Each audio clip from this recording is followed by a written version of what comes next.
Hi friends, welcome to Tamil flavours. இன்றைக்கி பார்த்தீங்கன்னா நம்ம சூப்பரான ஒரு தம் ஸ்டைல் மட்டன் பிரியாணி குக்கர்லேயே எப்படி மட்டன் பிரியாணி தம் போட்டு பண்ணுறதுன்றதை பார்க்க போகிறோம். ஸோ வாங்க வீடியோக்குள்ளே போகலாம். இன்றைக்கி நம்ம குக்கரில் தான் தம் பிரியாணி வந்து செய்ய போகிறோம். ஸோ அதுக்கு வந்து நான் ஒரு 3.25 கப்பு அரிசி வந்து எடுத்திருக்கேன். இந்த கப்பில் தான் நான் வந்து அளந்திருக்கேன். இந்த கப்புக்கு 3.25 கப்பு அரிசி வந்து அளந்து இதில் எடுத்து வச்சுருக்கேன். இது வந்து ஒரு 3/4 கிலோ அரிசி இருக்கும். 3/4 கிலோ அரிசிக்கு 1 கிலோ மட்டன் வந்து எடுத்திருக்கேன். தம் ஸ்டைலில் பண்ணுறதுக்கு வந்து நம்ம மட்டனை வந்து ஒரு 6 மணி நேரம் வந்து நல்லா மேரினேட் பண்ணிட்டு ஊற வச்சும் பண்ணலாம். இப்போ நம்ம சட்டுன்னு பண்ண போகிறதுனால மட்டனை வந்து குக்கரில் போட்டு விசில் விட்டு அந்த மாடலில் வந்து நம்ம வந்து இன்றைக்கி தம் பிரியாணி வந்து செய்ய போகிறோம். ஸோ இப்போ நம்ம கரம் மசாலா வந்து ஃபர்ஸ்ட் ரெடி பண்ணிக்க போகிறோம். நான் ஆல்ரெடி வந்து கரம் மசாலா ரெசிபி வந்து அப்லோட் பண்ணியிருக்கேன். லிங்க் வந்து உங்களுக்கு டிஸ்கிரிப்ஷன் பாக்ஸில் கொடுக்குறேன். இப்போது ஃப்ரெஷ்ஷாக வந்து பிரியாணிக்கு எப்போவுமே ஃப்ரெஷ்ஷாக வந்து கரம் மசாலா அரைச்சி பண்ணால் தான் டேஸ்ட் வந்து நல்லாயிருக்கும். கரம் மசாலா அரைக்கிறதுக்கு ஒரே ஒரு அன்னாசி பூ, ஒரு 4-5 கிராம்பு, ஒரு 4 பட்டைத்துண்டு, ஒரு 3 ஏலக்காய், ஒரு அரை ஸ்பூன் சோம்பு, கொஞ்சமாக கல்பாசி, ஒரு 10-12 முந்திரி வந்து எடுத்திருக்கேன். இது எல்லாத்தையும் வறுத்துட்டு நம்ம வந்து பொடி பண்ணி வச்சுக்கலாம். இப்போ இதை நம்ம மிக்சி ஜாருக்கு வந்து ட்ரான்ஸ்ஃபர் பண்ணிட்டோம். ஸோ இதை நல்லா ஃபைன் பவுடராக வந்து நம்ம கிரைண்ட் பண்ணி எடுத்துக்கலாம். கரம் மசாலா நல்லா அரைச்சி எடுத்தாச்சு. ஃப்ரெஷ்ஷான நல்ல வாசனையான கரம் மசாலா வந்து ரெடி ஆயிடுச்சு. இப்போ நம்ம பிரியாணி பண்ண ஸ்டார்ட் பண்ணிடலாம். நம்ம ஒரு கடாயில் கொஞ்சமாக எண்ணெய் விட்டுக்கலாம். இப்போ இதில் ஒரு பெரிய வெங்காயத்தை நீல வாக்கில் கட் பண்ணி வச்சுருக்கேன். அதை வந்து சேர்த்து நல்லா ஆனியனை ஃப்ரை பண்ணி எடுத்துக்கலாம்.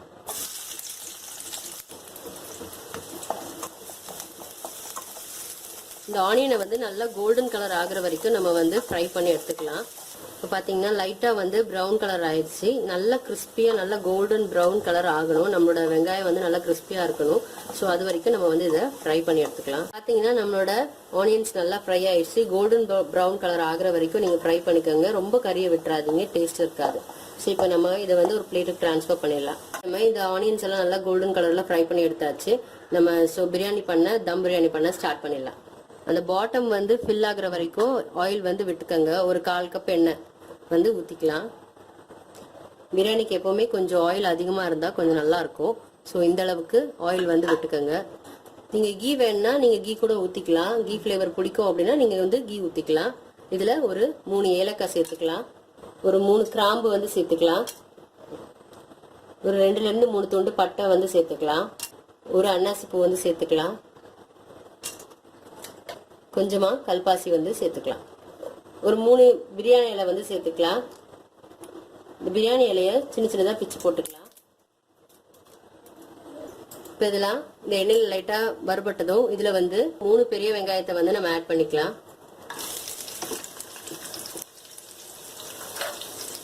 இந்த வெங்காயம் நல்லா வதங்கிறதுக்கு நம்ம ஒரு அரை ஸ்பூன் உப்பு வந்து சேர்த்துக்கலாம்.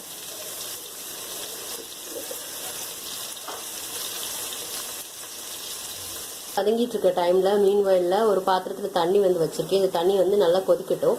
கொதிச்சதும் நம்ம அரிசியை போட்டு தனியாக ஒரு 5 நிமிஷம் வேக வச்சு நம்ம வந்து இதில் கொட்டிக்கலாம். நம்ம அரிசி வந்து ஒரு 75% வெந்தால் போதும். ஸோ வேக வச்சு இதில் நம்ம வந்து தம் போட்டுக்கலாம். இந்த தண்ணி லைட்டாக வந்து சூடானதும் இதில் வந்து ஒரு 5 கிராம்பு சேர்த்துக்கலாம். ஒரு 2 ஏலக்காய் வந்து ஆட் பண்ணிக்கலாம். ஒரே ஒரு அன்னாசி பூ போட்டுக்கலாம். இதில் கொஞ்சமாக புதினா இலை வந்து ஆட் பண்ணிக்கலாம். ஒரு 10-15 போல் புதினா இலை ஆட் பண்ணிக்கலாம். கொஞ்சமாக கொத்தமல்லி இலை வந்து ஆட் பண்ணிக்கலாம். இந்த தண்ணி வந்து நல்லா கொதிக்கட்டும். கொதிச்ச பிறகு நம்ம வந்து அரிசி ஆட் பண்ணிக்கலாம். தண்ணி நல்லா கொதிச்சிருச்சு, அதனால நம்ம அரிசி ஆட் பண்ணியாச்சு. ஸோ பிரியாணி ரைஸை வந்து ஆட் பண்ணியாச்சு. பிரியாணி ரைஸ் பார்த்தீங்கன்னா ஒரு 20 நிமிஷம் போல் நான் வந்து தண்ணியில் ஊற வச்சு எடுத்திருந்தேன். ஊற வச்சு தான் அதுக்கப்புறமா இந்த கொதிக்கிற தண்ணியில் வந்து பிரியாணி ரைஸை வந்து நான் ஆட் பண்ணியிருக்கேன். ஸோ இப்போ இது வந்து ஒரு 5 to 6 மினிட்ஸ் வந்து இந்த தண்ணி வந்து நல்லா கொதிக்கட்டும். இப்போ இந்த தண்ணி நல்லா கொதிச்சுட்டு இருக்கு பாருங்க. ஒரு 5 மினிட்ஸ் ஆயிடுச்சு. இதில் வந்து இறக்குறதுக்கு ஒரு 2 மினிட்ஸ்க்கு முன்னாடி ஒரு 2-3 சொட்டு எண்ணெய் வந்து விட்டுக்கலாம். அப்போ வந்து நம்ம அரிசி வந்து நல்லா ஒத்தையாக இருக்கும். இது ஒரு சின்ன டிப்ஸ். இதை ஃபாலோ பண்ணி பாருங்க, ட்ரை பண்ணி பாருங்க, கண்டிப்பாக ஒர்க் அவுட் ஆகும். அரிசி பார்த்தீங்கன்னா ஒரு 5 to 7 மினிட்ஸ் வந்து வெந்தா போதும். அதுக்கு மேலே விட்டுறாதீங்க. பிகாஸ் நம்ம தம் போடும்போது ரைஸ் வந்து குழஞ்சிடும். இப்போ நம்ம அரிசியை ஒரு 5 நிமிஷம் வேக வச்சு எடுத்துருந்தோம் இல்லையா, இந்த அரிசி எப்போவுமே இந்த மாதிரி ஒத்த ஒத்தையாக இருக்கிறதுக்காக தான் நம்ம வந்து தண்ணி கொதிக்கும் போதே ஒரு 2 நிமிஷத்துக்கு முன்னாடி எண்ணெயை விட்டோம். அதே மாதிரி அரிசியை வடித்ததும் எந்த பாத்திரத்தில் வடிச்சிங்களோ அதே பாத்திரத்தில் வச்சிடாதீங்க. ஸோ இந்த டிப்பையும் நீங்கள் வந்து ஃபாலோ பண்ணணும். ஏதாவது ஒரு லார்ஜ் அகலமான ஒரு பாத்திரத்தில் வந்து இந்த மாதிரி கொட்டி எடுத்து வச்சுக்கோங்க. அப்போ தான் நம்மளுக்கு வந்து ரைஸ் இந்த மாதிரி ஒத்த ஒத்தையாக இருக்கும்.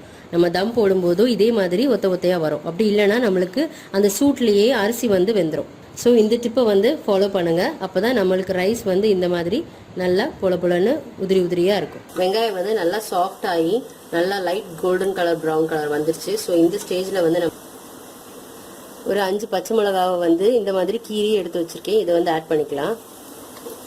இதையும் சேர்த்துட்டு நம்ம லைட்டாக அந்த எண்ணெயிலே வதக்கி விட்டுக்கலாம். இப்போ இதில் ஒரு 2 ஸ்பூன் இஞ்சி பூண்டு விழுது வந்து சேர்த்துக்கலாம்.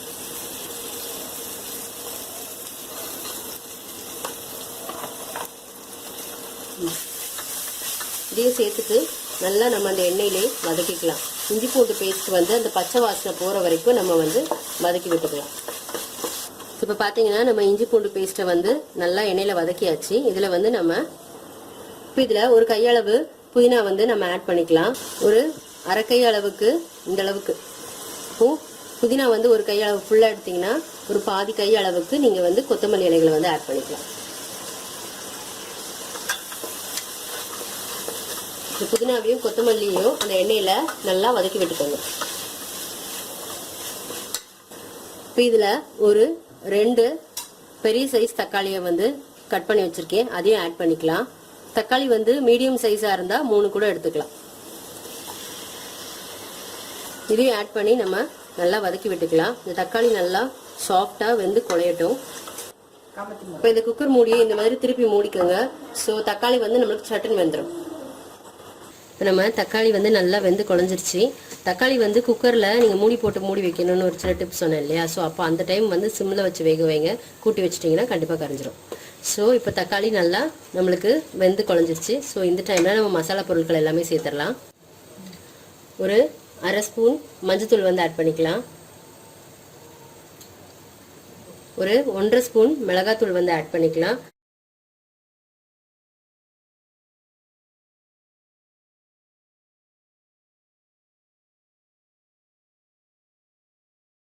உங்கள் காரத்துக்கு ஏற்ப மிளகாத்தூளை வந்து நீங்கள் கூட்டவும் செஞ்சுக்கலாம், குறைக்கவும் செஞ்சுக்கலாம். ஆல்ரெடி நம்ம 5 பச்சை மிளகா வந்து ஆட் பண்ணியிருக்கோம். ஸோ மசாலா ஸ்பைஸ் வந்து உங்களோட தேவைக்கு ஏற்ப நீங்கள் வந்து ஆட் பண்ணிவிட்டு இந்த மசாலா நல்லா பச்சை வாசனை போகிற வரைக்கும் அந்த எண்ணெயில் நல்லா வதக்கிக்கலாம்.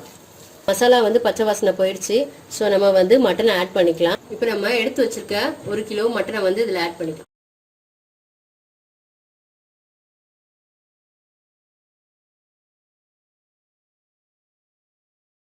மட்டனை ஒரு 2-3 தடவை நல்லா கழுவிட்டு வாஷ் பண்ணிவிட்டு அதுக்கப்புறமா ஆட் பண்ணுங்கள். நீங்கள் மட்டனை வாஷ் பண்ணும்போது லைட்டாக மஞ்சத்தூள் உப்பு கூட போட்டு வாஷ் பண்ணி எடுத்துக்கலாம். இப்போ இந்த மட்டனில் ஒரு சின்ன டிப்ஸ் வந்து சொல்கிறேன் பாருங்கள். மட்டனை வந்து நம்ம பிரியாணிக்கு ஆட் பண்ணுறதுக்கு முன்னாடி தயிரும் மஞ்சத்தூளும் வந்து கலந்து மிக்ஸ் பண்ணிவிட்டு மேரினேட் பண்ணிவிட்டு ஒரு 1/2 hour வந்து அப்படியே ஊற வச்சுக்கோங்க. அப்போ அப்படி ஊற வச்சிங்கன்னா நீங்கள் வந்து பிரியாணி செய்யும்போது மட்டனில் வந்து அந்த கவுச்சு வாடை இருக்கும் இல்லையா, ஸோ அந்த மாதிரி அந்த ஸ்மெல்லும் இருக்காது. அதே மாதிரி நல்ல மட்டன் வந்து நல்லா சாஃப்டாக வெந்திருக்கும். ஸோ இந்த ட்ரிப்பை வந்து ட்ரை பண்ணி பாருங்கள். இப்போ இதில் ஒரு கப் தண்ணி வந்து நம்ம ஆட் பண்ணிக்கலாம். தம் போட போகிறதுனால ரொம்ப அதிகமான தண்ணி வந்து நமக்கு தேவையில்லை. இந்த மட்டன் வேகிற அளவுக்கு தண்ணி இருந்தால் போதுமானதாக இருக்கும். இப்போ இந்த மட்டன் வந்து 1 கப் தண்ணி விட்டுட்டோம் இல்லையா, 1 கப் தண்ணி விட்டுட்டு இந்த மட்டனை வந்து ஒரு 3 விசில் விட்டு நம்ம வந்து ஆஃப் பண்ணிக்கலாம். அப்போ தான் மட்டன் வந்து நமக்கு நல்லா சாஃப்டாக வெந்திருக்கும். இப்போ இந்த குக்கரை வந்து மூடிட்டு நம்ம ஒரு 3 விசில் விட்டு எடுத்துக்கலாம்.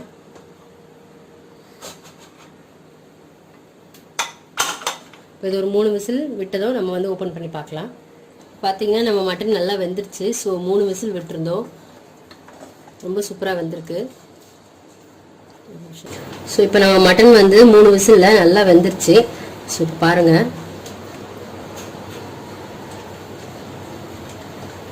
ரொம்ப சூப்பராக நல்லா சாஃப்டாக வெந்துருச்சு. இப்போது நம்ம மட்டன் வெந்தாச்சு. இதை வந்து திருப்பி ஆன் பண்ணிவிட்டு நம்ம இதில் வந்து ஒரு 1/4 கப் தயிர் வந்து ஆட் பண்ணிக்கலாம்.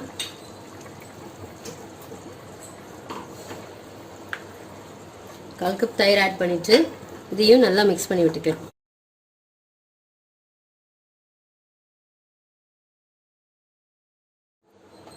இதில் ஒரு 2 ஸ்பூன் லெமன் ஜூஸ் வந்து ஆட் பண்ணிக்கலாம்.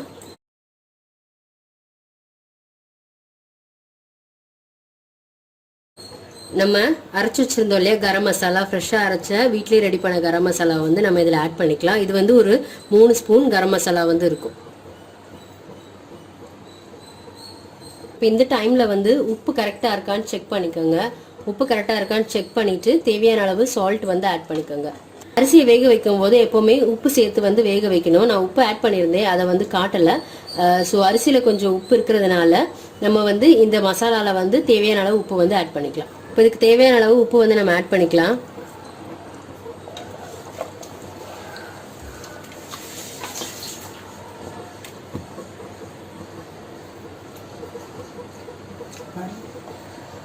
ஸோ இப்போ பிரியாணிக்குரிய தம் போடுறதுக்கு கிரேவி ரெடி பண்ணியாச்சு, மட்டன் கிரேவி. ஸோ இதில் வந்து நம்ம அரிசியை மேலே வந்து லேயர் பண்ணிட்டு தம் போட போகிறோம். இப்போ நம்ம இதில் அரிசியை வந்து ஆட் பண்ணிக்கலாம். ஸோ தம் பண்ணுறதுக்கு நம்ம அரிசியை வந்து இந்த மாதிரி போட்டுக்கலாம்.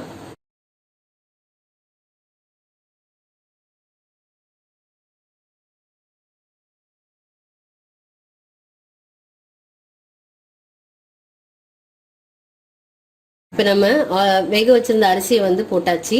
இதுக்கு மேலே நம்ம ஆல்ரெடி ஆயிலில் ஃப்ரை பண்ணி வச்சுருந்த ஆனியனை வந்து ஆட் பண்ணிக்கலாம்.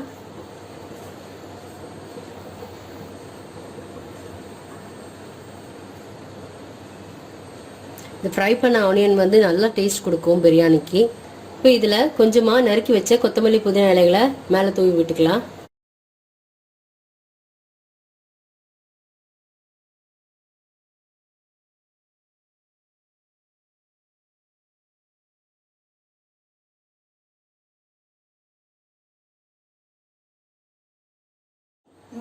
இப்போ நம்ம இதில் வந்து ஃபுட் கலர் வந்து ஆட் பண்ணிக்கலாம். ஃபுட் கலர் வேண்டாம்னா நீங்கள் ஆட் பண்ணிக்க வேண்டாம், அது ஆப்ஷனல் தான்.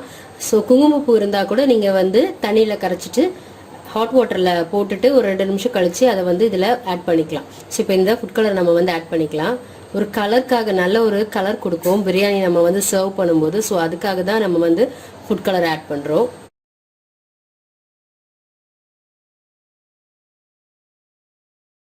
இது வேண்டாம் அப்படின்னு நினைக்கிறவங்க இதை வந்து நம்ம ஸ்கிப் பண்ணிக்கலாம். ஸோ இப்போது நம்ம தம் போடுறதுக்கு லேயர் பண்ணியாச்சு. சும்மா நெய் வந்து ஒரு 2 ஸ்பூன் போல் நெய் வந்து ஆட் பண்ணிக்கலாம்.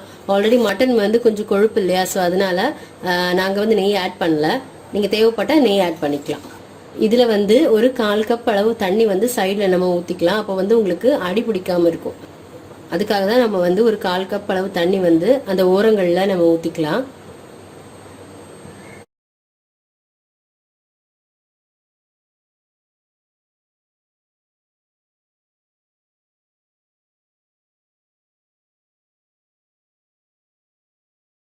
பார்த்தீங்கன்னா நம்ம இது வந்து தோசை தவாவில் வச்சு தம் போட போகிறது இல்லை, குக்கர்லேயே தம் போட போகிறோம். ஸோ இந்த மெத்தடில் வந்து குக்கரில் தம் போடுறதுக்கு நான் மூடிட்டு நல்ல ஒரு லோ ஃப்ளேமில் நம்ம ஒரு 15 மினிட்ஸ் வந்து இது தம் போட்டுக்கலாம்.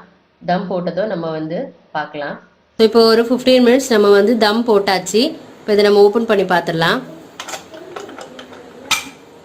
இதை ஓப்பன் பண்ணிடலாம். வாவ், பிரியாணி ரொம்ப சூப்பராக ரெடி ஆயிடுச்சு. இப்போ இதை நம்ம லைட்டாக மிக்ஸ் பண்ணிக்கலாம்.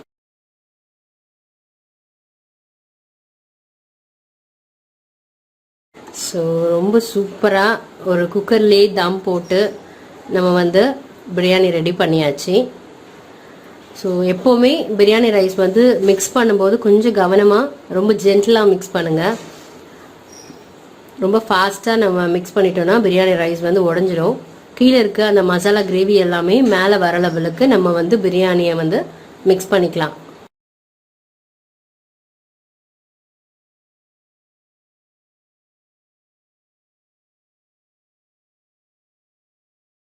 ஸோ ஃப்ரெண்ட்ஸ், நம்மளோட சூப்பரான மட்டன் பிரியாணி வந்து ரெடி ஆயிடுச்சு.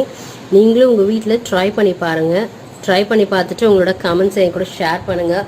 மறக்காமல் எங்களோட சேனலை சப்ஸ்கிரைப் பண்ணுங்கள், லைக் பண்ணுங்கள். உங்களோட கமெண்ட்ஸ் எனக்கு மேலும் மேலும் அப்டேட்ஸ் கொடுக்க ஹெல்ப்ஃபுல்லாக இருக்கும். தேங்க்யூ ஃபார் வாட்சிங்.